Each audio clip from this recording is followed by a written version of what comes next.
दरदिया उठता है राजा कमरिया पिराता है राजा जाई बाबा।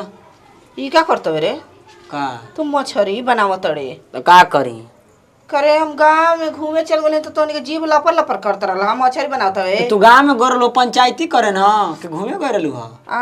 कवना के बेटी बहन भागती आ कुल बात बतियबू आउ रे घरे ना देखबू के हित गाना वतन कि का हितगन आ तोर मौगी कहां बिया? सुतल बिया।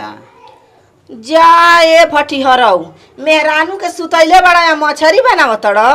का करे? हां सोचत हो कि मेहरानू एकदम पलंग पर सुतल रहो। का करे? 500 कहिया ब्यूटी खराब होई के किन के लिए तू देबू? नीमन रहित न हां तो औरी ख्याल करता। मेहर तो इतना केयर करता। माई के कबो ना तू चुचा पानी से पूछेला के बिया हमार करैला? के बिया करैला सरे? फूफा करवेले हने फुवा कर उनका आंख फुट रहे का भइल बा? का भइल बा? का भइल बेटे? पागल बौरा हमारा कपार पर मर धनु जा। अब कतल का भइल बा? पागल बिया त इतना से बता बच्चा। हां का त का करत? आय बिस्तरे पर हगई त आय हगल मुतल तू ही करत। माने पागल भी तो सेवा पन्ना करी ओकर रांची भेजवा दी करे का? बड़ा तोरा मन कइला कि ओकरे मन कइला मछली खाए के? हमार मन ना कइला हां ओकर मन कइला तब ले आई बनी हम। अच्छा कहती राजा जी कमजोरी भइल बा जल्दी मछरी ले आई।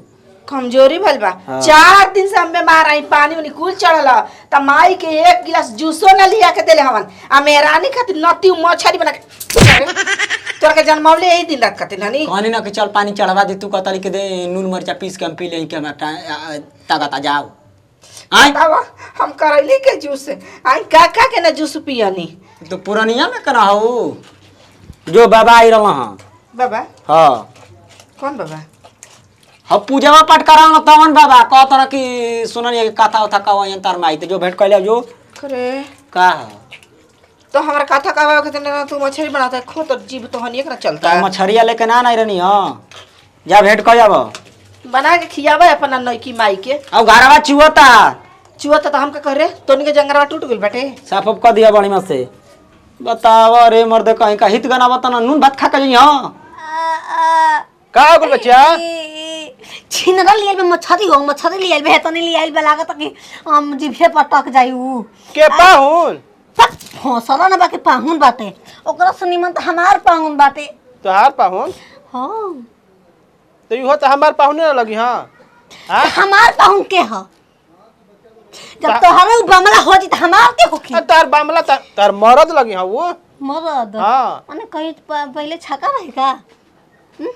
मरद छका हो ना हैं? ए भैया और बताओ हमर क्लास के का हाल चाल बा? क्लास के क्लास के हां कैसन का पढ़े जात रही पढ़े तो मैंने पढ़ाई छोड़ दे त क्लास में हम जाते त देखे का हाल चाल बा का नहीं। एगो और नंबर रहे 3 गोल 4 5 6 पर रहे करो नंबर आई का के बारे हमरा का परीक्षा में दिखावत रहे।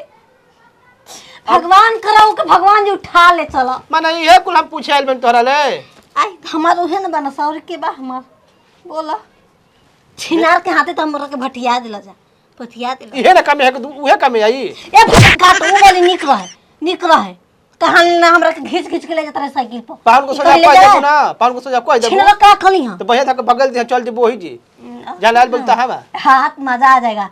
मछली बनवा रहे हैं कुटिया कटवा रहे हैं तुमको खाने के लिए। हां बनवाओ तो हम खा के जाए। हां लेकिन नहीं बेरा जाए मेरे हम ना रात के आई जाइब निक बहुत चल गया बमला संग के सुती बताओ हमने सुतब तू देखब इहे कुल पूछता नहीं हां हैं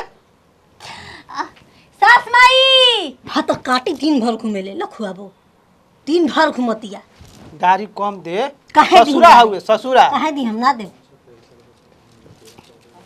मक्खी का चिल्ला तई रे आ लखुबो ए खुश रह बाबा कहिए के खड़ा अबे तो चल ले जावत नहीं 5 बरस ले तो हरे मर गए रहू इसे 3 बरस ले जाके बाना बोली तो बेसी इहे कुल बोला जला बचिया पानी उनी पियले हड़ा हां पानी पियला के बाद दूगो बातियो सुनावती है ए पानी का पियोला के प्रॉब्लम बा हां ये अपना घर के मलामत हमरा घरे दे दियाला जा कि लेके झेला तो ए आवा ए महाराज जैसन कुल बात मत कही सुगर सागर तो बहिन हमर बिया ना हैं ओ सुगर सागर तो बहुत बेगुन के आगर बिया मैं काम क घले ले तन की एकर बोलिए तन की तो कटनी कहिया से हो दांते कहीं धले ले। उ ना हम एगो लइका संग रहत अच्छा बात बनाओ। जा पानी लेके आओ भैया के पानी लेके आओ।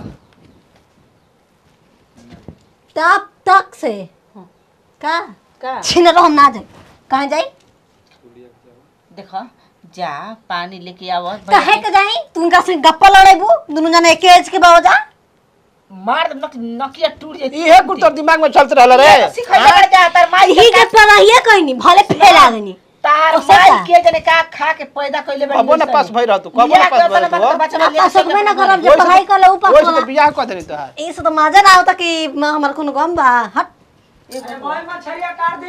छोरिया हां वो कुछ ना मछरिया के उचिचिया त मैं काट दे। हां भंडवा मैं काट दे। आ बताव लइका आइल बड़ा आई हमार लइका बनन चाहे हम समधी के लइका भइलन। अरे कोई के लइके ना भइनी हम। चुपे चुपे सार खातिर मछरी काटता हमार भैया अपना कबो कटबे ना करला। देखिए सर दिन बनाई जा आ खा के हमरा निकले के बाटे। क दिन के भूखाइल हो बबुआ? ए महाराज जी हे कुल पूछम जा। पूछा नहीं हां कहीं तार बहन को दिन का दिन भूखाई रहे ना। हां चलो तोहार का जैसन उधो वैसन माधो जैसन तू बड़ा वैसन तार बहन। लेकिन कोनो बात नहीं हम कोनो शिकायत उकायत नहीं की करत। पागल बियाह के घर में हमारा ना कपार पर के बोझ दे देले बड़ा जा लेके झेला तनी ठीक बा।